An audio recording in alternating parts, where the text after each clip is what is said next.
This is the Friday evening KRQE.com webcast. Mark Ronchetti starts with weather. It's going to be a nice weather weekend out there. We will have the possibility of storms continuing overnight across the eastern side of the state, and then another round of scattered storms tomorrow. Some could be strong. The rest of us get partly sunny skies and warm temps. And throughout the rest of the holiday weekend, Sunday and Monday, fewer and fewer showers, more and more sunshine. Temperatures going to remain in the 80s in most areas, although across the south we could well hit the 90s, and those dry conditions continue through Memorial Day.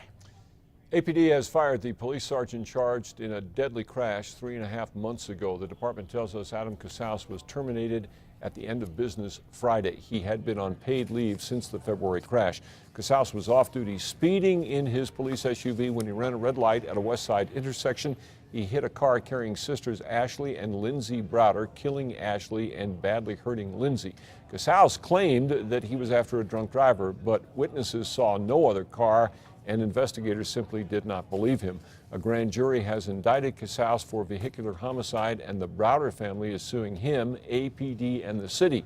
Among other things, the lawsuit claims Casals never should have been a cop, that before he was hired, he had a history of traffic violations, including speeding, running a stop sign, and careless driving. The man who went on a stabbing spree at an Albuquerque Catholic church last month was arraigned in district court today. 24-year-old Lawrence Kapner officially heard the charges against him, which include attempted murder. He was not happy. Shortly after being brought into the courtroom, Kapner started mouthing off to our camera. A bailiff went over and talked to him and calmed him down.